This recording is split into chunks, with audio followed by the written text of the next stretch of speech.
السلام علیکم ورحمۃ اللہ وبرکاتہ۔ دوستوں، امید کرتا ہوں آپ خیریت سے ہوں گے۔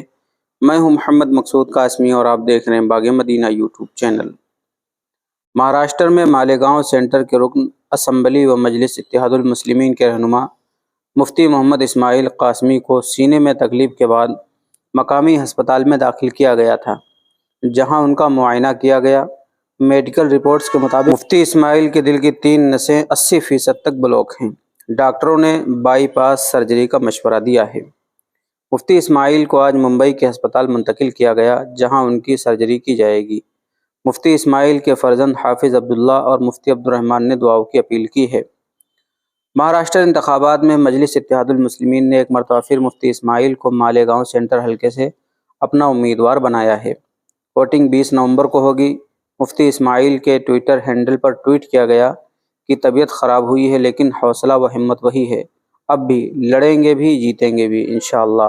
احباب سے دعاؤں کی درخواست ہے۔ وہیں مفتی محمد حذیفہ قاسمی لکھتے ہیں، ملک اور شہر مالیگاؤں مشہور و معروف شخصیت حضرت مولانا مفتی محمد اسماعیل صاحب قاسمی، صدر جمعیت علماء مالیگاؤں و رکن شورا دارالعلوم دیوبند، جو کہ شہر مالیگاؤں کی انتہائی معزز شخصیت ہونے کے ساتھ ساتھ وہاں کے MLA بھی ہیں اور موجودہ ویدھان سبھا الیکشن میں آئمیم پارٹی سے امیدواری بھی کر رہے ہیں۔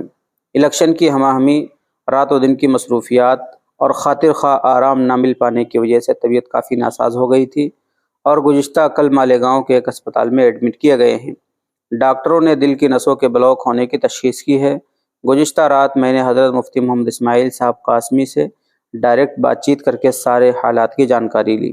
بحمداللہ فی الحال طبیعت کنٹرول میں ہے اور انشاءاللہ جلد ہی مکمل شفا یابی کے ساتھ اپنے سابق معمولات پر واپس آ جائیں گے۔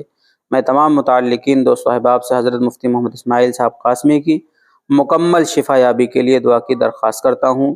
یہ کہ از خیر خواہ مفتی محمد حذیفہ قاسمی، ناظم تنظیم جمعیت علماء مہاراشٹر۔ تو دوستو، یہ تھا اپڈیٹ حضرت مولانا مفتی اسماعیل صاحب کی صحت کو لے کر کے۔ اللہ انہیں جلد سے جلد صحت نصیب فرمائے۔ اب آپ حضرات سے بھی دعاؤں کی درخواست ہے۔ چلیے پھر ملتے ہیں انشاءاللہ جلدی کسی نئے ویڈیو میں۔ السلام علیکم ورحمۃ اللہ وبرکاتہ۔